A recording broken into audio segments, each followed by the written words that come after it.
The entire world is facing a debt-driven disaster, the scale of which has never been seen before in human history.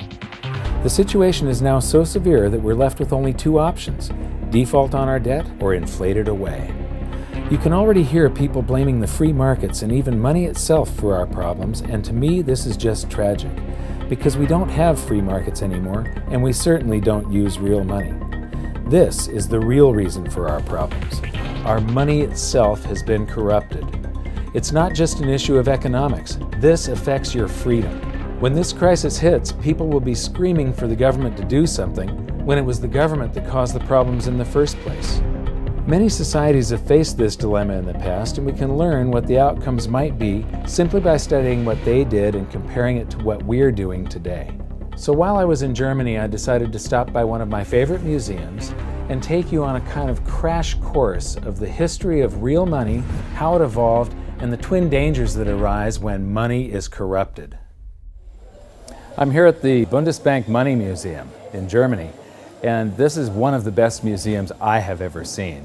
Right at the very beginning of the museum, you walk in and it starts with barter. You know, originally the first form of currency was livestock. The problem with livestock, though, like for instance this cow, if I traded this cow to you for something and somebody else wants to trade you something else that's of much lower value, you can't make change.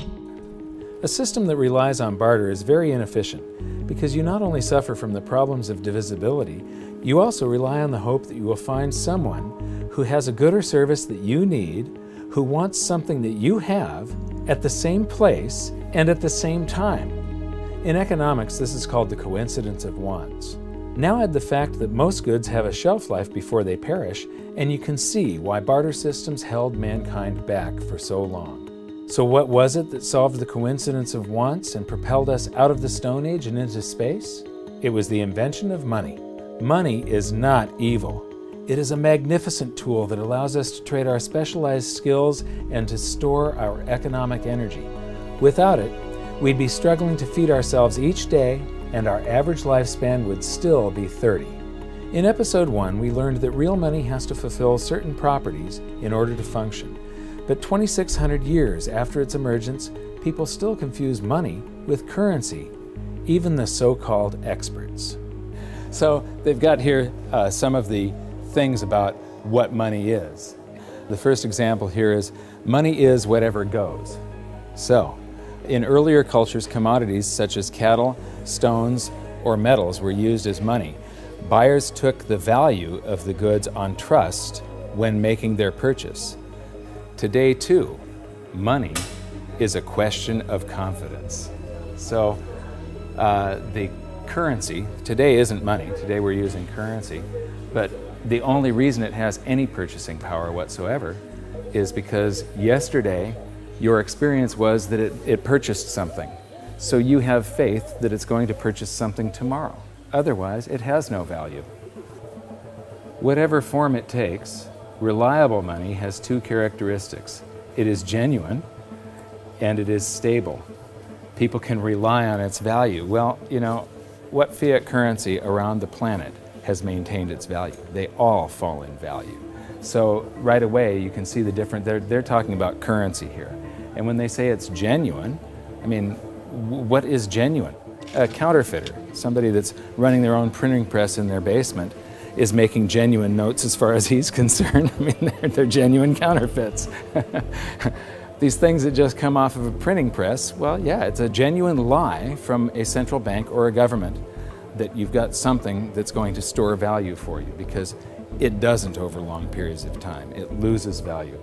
Gold, banknotes, and electronic money, meaning electronic currency, may be stored, divided up, or transported.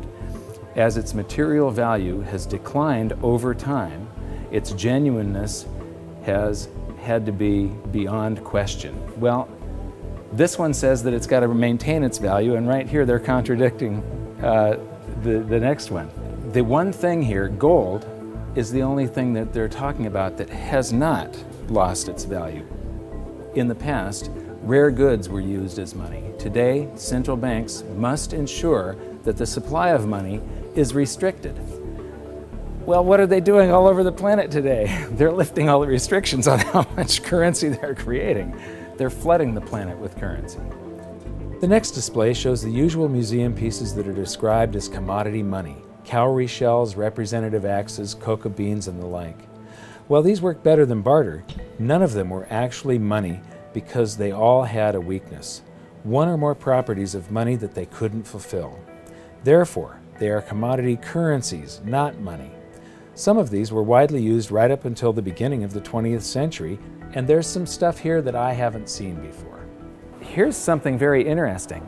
This brick of tea, its value is in the intrinsic, it's in the commodity that you're using, it's the tea. But this one has a certain fungibility to it. Each unit would have the same value, and you can make change. You can snap these things apart into units of 6. It's portable. It's not that heavy. This fulfills quite a few of the functions of money. I would not imagine that it's that durable. It probably doesn't wear that well. And now we come to the emergence of real money. Here we have little pieces of metal, just little pieces that have been broken off of bars or something that was cast, other little blobs of metal that were traded as a currency. You know, they had purchasing power, they had an intrinsic value, but they still weren't fungible, which means interchangeable. Every one of them had a different value. You can see that some of them have a higher silver content, some of them have a higher gold content. These are called electrum. It's a mixture of gold and silver, naturally occurring.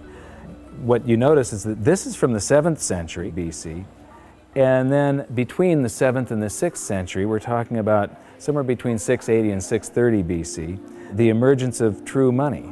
Here we've got 4 coins. The large one is a 1/3 stater coin, and the other 3 are 1/6 stater coins.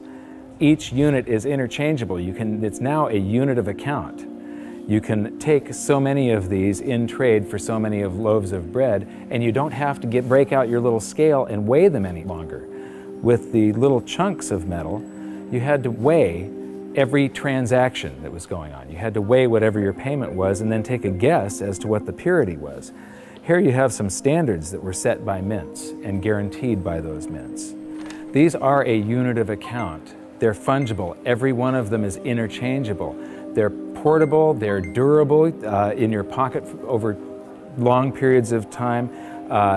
They're divisible. You can make change. You can see there's a 1/3 stater and 1/6 staters. And they're a store of value over long periods of time. These still have purchasing power today, 2,600 years after they were made. Another thing that I find really interesting is between maybe 680 BC and 300 BC, cultures all around the world, they all gravitated toward gold and silver coinage as money. The entire world sort of decided all together that gold and silver were money. Why? Because the free markets keep on selecting gold and silver as money because of the properties that it has. So, now we get to the room of real money. This is a vault door, and this is where they've got all the great examples of the real gold and silver coins. So come on in and join me. So here we get to the first, this is gold and silver, what they're using to make money, and here we have some very early representations of gold and silver coins. And I love these displays. They start with coins in Lydia, so these coins go back to the very first minting of true coinage. So here we have starting in the 6th century BC, and then it goes up to the 3rd century, and then from the 5th to the 11th century, and the 13th to the 15th century. And these displays just go on with the history of real money, gold and silver. Here is 17th and 18th century. Here we come to the 19th century, and now we're all the way up to the 20th century here. And here we come to our first example of government-issued fiat currency. This is from China. This is from 1375. And what's interesting is I have a chart that compares the value of the paper currency in China compared to silver. And there was a hyperinflation of this currency. it wasn't backed by anything. It wasn't backed by taxes. It wasn't backed by anything in the Treasury. They could just print this. And so this went into a hyperinflation because the government was just running its budget by just doing deficit spending by printing. And then I'm going to skip to some of the colonial currency. This is the United States, and each one of these currencies is printed by a different state. We've got Maryland, South Carolina, North Carolina, Connecticut, New York. This one here is particularly interesting. It's printed in the 14th year of the reign of King George III. It's dated March 25th, 1776. So this is just a few months before the Declaration of Independence. It says, "'Tis death to counterfeit." But this was printed just before we started coming out with the continental dollar, which went into a hyperinflation because of pure deficit spending on the Revolutionary War. And so this is the wall where real money gets corrupted. This is where it all turns to paper, which sometimes is backed by something, but it can be a lie. They can print more than they have of the stuff to back it. As we learned in episode 2, one of the first things a country does at the outbreak of war is to suspend redemption rights so that their currency is no longer redeemable in gold. This is exactly what Germany did before World War I. After losing the war, they suffered through one of the worst hyperinflations on record when they were burdened with massive reparation payments to France and the Allies. These heavy penalties stifled the German economy and brought it to a standstill, leaving the country with the same two choices all indebted nations have faced throughout history: default on their debt or inflate it away. Defaulting was not a viable option, as they were completely impoverished, weakened, and surrounded by armed forces ready to take their land. Since their currency was no longer tied to gold, it was decided to light up the printing presses and inflate their way out, paying the debts with new currency created out of thin air. This had drastic consequences. Check out some of this Weimar currency. The display starts with 1 mark that actually purchased something, but soon the notes rise to the thousands, then the millions, then the billions, and finally the trillions. It's mind-blowing. You'll notice that I'm laughing a little bit as we move through the museum, but I'm not laughing at the people. I'm laughing at the stupidity of central banks and of governments and how we never seem to learn from history. Okay, this is an example of different currencies used during the hyperinflation, and they call some of it inflation money and emergency money. This is interesting. They figured the way out of hyperinflation was to print more. So in 1923, the value of money fell by 50% or more per day. So that means prices are doubling every day if it's falling by 50%. Nearly everyone spent their money as quickly as possible on bread, shares, and other safe assets. Well, I don't consider shares safe assets. Actually, the stock market did not keep up with the inflation. However, this rapid circulation only served to stoke inflation even further. That's the function of velocity of money. It's just when velocity picks up, it's just like expanding the quantity. It's got the same effect. At the end, even 144 printing companies working for the Reichsbank could not keep up with the demand for banknotes. Emergency money issued by cities, local authorities, as well as banks and other enterprises started being circulated. So everybody was issuing currency to add to the currency that the government was printing like crazy. Although banknotes with face values of trillions of marks were issued, the vast demand for money, that's not correct, the vast demand for currency led to a paper shortage. Printers used anything that could be found, including wool, wood, and silk. So here's some example of wood, wool, and silk currencies over here. So this is a great example of how even here, in a museum of what they call money, this is the Bundesbank, one of the world's great central banks, if you can call any central bank great. They don't understand the difference between money and currency. They're calling all of this money, and it has nothing to do with money. This is just a promise. It was a promise to pay money at one point, and then it was a broken promise. People will have faith in these government-created currencies, and it allows governments to basically rob their own people. The government erased the debts that they had left over from World War I by just hyperinflating the currency, and basically that transfers all the wealth of the middle class to the government. The government inflated away the debts, but they also inflated away the prosperity of their entire population. When we were in Germany, we got a chance to shoot in front of the Bundestag, which used to be called the Reichstag, and it's very, very significant in that out of monetary crisis, you very often see the political landscape change dramatically. It's the middle class of a country that defines the country with their vote. They're the largest sector of any country, about 70%. And a currency crisis like a hyperinflation wipes out and impoverishes the middle class. And they become filled with fear. And it's very easy for somebody to come in and prey on that fear. And dictators arise out of hyperinflation. And this is one of my greatest fears as far as the United States goes. I think that we all have to be very, very careful and very watchful for what happens in the future. A few years ago, I was interviewing Congressman Ron Paul, and he said, I think that there's going to be a financial collapse before they come around to thinking seriously about monetary policy. But the real thing we have to worry about is not the loss of our wealth. It's the rise of a dictator. It's the loss of our freedom. And what's interesting is the rise of Hitler. There were 2 times where he played on the public sphere. He could never have come to power had there not been a hyperinflation back in 1923. Just 1 week before the end of that hyperinflation, that's when Hitler made his first big public appearance. Playing to the public fear, Hitler and his stormtroopers took over a beer hall called the Bürgerbraukeller that seats around 3,000 people. And he took the stage by gunpoint, and to this literally captive audience, he gave the speech that would change the world. Because of the hyperinflation, the audience had been recently impoverished. Their wealth had been stolen by the government running the printing presses. And so they're all scared. He offers them a scapegoat and tells them he's got the way out.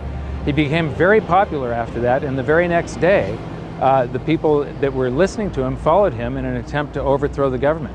He was arrested, tried, and convicted of high treason and served time. While he was in jail, he was provided with a private secretary, Rudolf Hess, and he actually wrote about half of Mein Kampf while he was serving time. But once the economy started to recover, Hitler lost that leverage, that power. He could no longer play on the fear of the public once the economic situation had changed. By the middle of the Roaring '20s, he had become a joke. The Nazi Party had gone to less than 2% of the vote. Then along came the Great Depression, and Hitler seized this opportunity again. He was the first politician to actually campaign by aircraft, hitting multiple cities in a single day.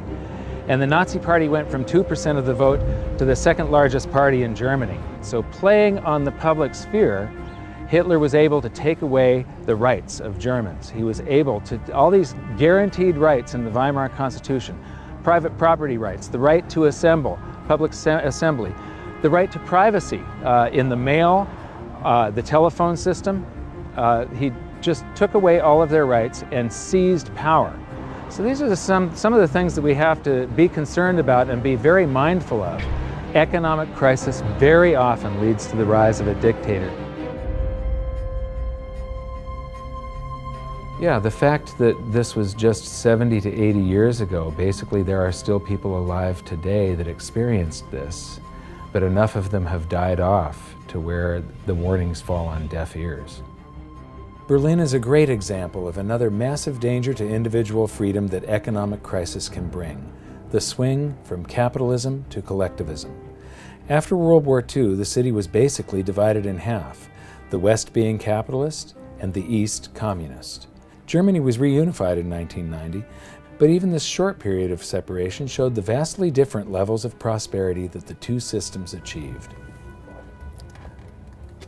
So this is the famous Checkpoint Charlie, and what's interesting is how quickly an economy can heal. Just 20 years ago, you would have seen a tremendous difference between the East and the West. You'd have one side that has tall buildings and is much more industrialized and new, and then one side that's very old and gray. It was one of the best examples of what a state-run society does to an economy. How the more the public relies on government, the worse the general economy gets. What happens, in capitalism, you have the greatest disparity between the poorest and the richest individuals. And there's a backlash against that. And you see this happen in waves and cycles, this cycle that goes from capitalism to collectivism. Here, the example, you had this line going right through a city, and one side of the city that was very poor, and the other side prosperous by comparison. Now, when we go toward collectivism, they want to eliminate this great disparity between the poorest and the richest individuals. But what happens isn't that they raise the standard of living for the poor up here. They drag the whole economy down so that everybody ends up living down here, except for the people that are running the government. Collectivism is a danger because we've proven time and time again that it doesn't work. The evidence is in. If you look at history, it's clear that maximum prosperity can only be achieved through individual freedom, free markets, and sound money. You'd think that we'd learn from history, but I'm going to show you a few more displays from the museum that prove conclusively we haven't. And this is where we are today. This is a sheet of 50-euro notes, and these come out of the printing press, bam, bam, bam, bam, bam, just like those notes did. And the entire world today is sort of, every central bank across the planet is creating currency like crazy right now. I think we're going into a deflation, so they're trying to stave off deflation right now by printing their way out of it. So here we've got some examples of the technology that governments around the world are putting into their counterfeit currency so that the public can't counterfeit the currency that the governments are now counterfeiting. So you've got all these holograms and watermarks and different threads and different types of paper. And then here's this big old printing plate where they pop these things out a mile a minute.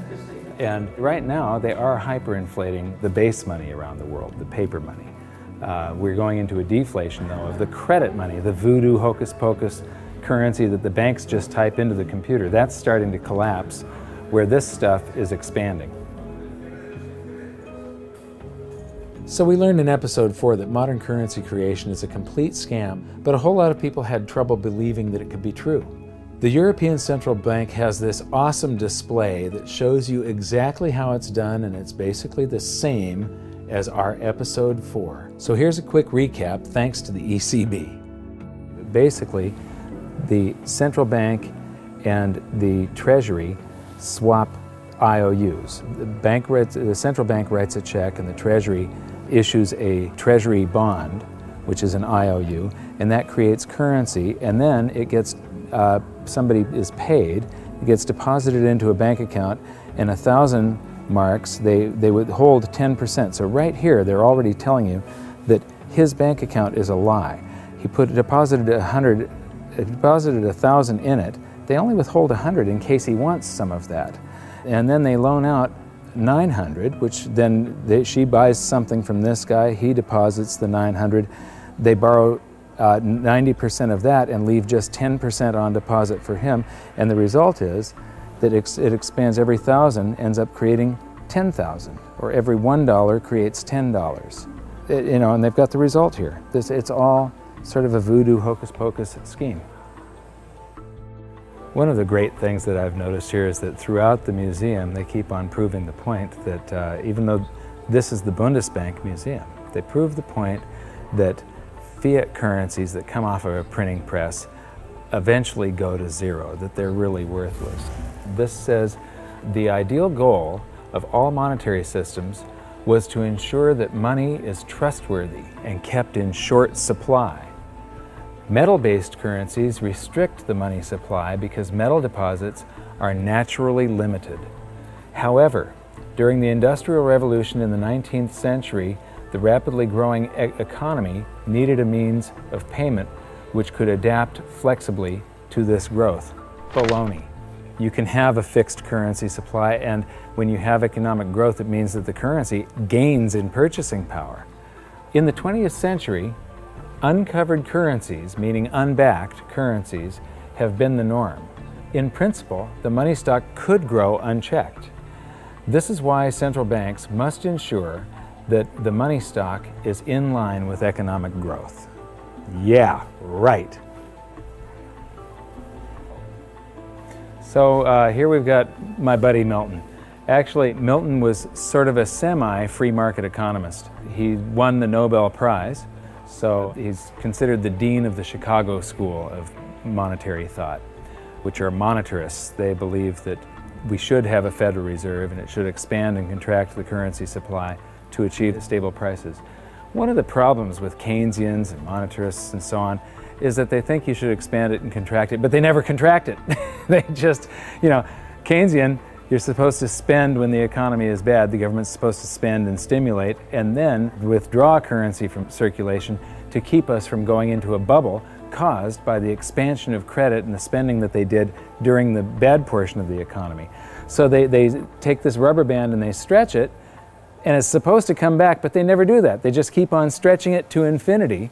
And here we are, right now, where we are in the world is that rubber band is about to snap with every currency on the planet.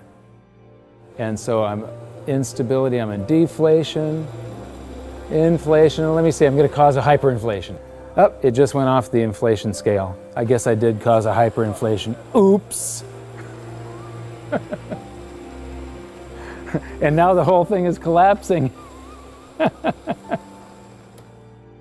This game of inflation and deflation has never worked.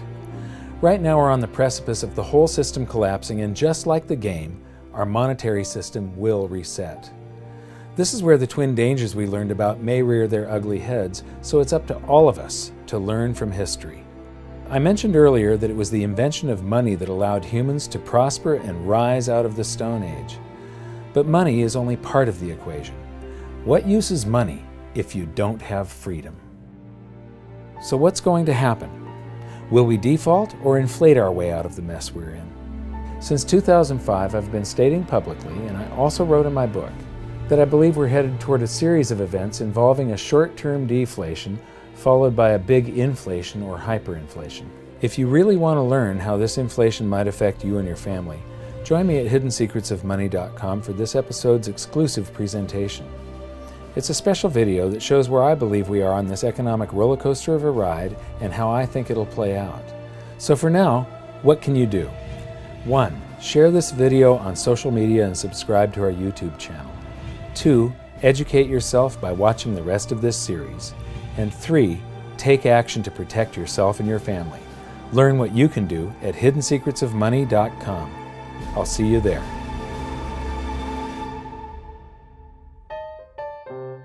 Should I buy $500,000 or $1 million? Let me see how much. This is not going to travel well in the suitcase, but it would be good to have €1 million, wouldn't it? Tough decision. So, okay, I'm going to buy €250,000. So here's €50 for your €250,000. And 7,95. yeah. And I get change back. This is about €8 to buy €250,000. 7,95, 8, 9, 10. Okay. 40 sind 50. Okay. And what's interesting is these are going to eventually be in here. I mean, it won't be too long before these end up like this. Oh, and we get some chocolate gold coins. Dankeschön.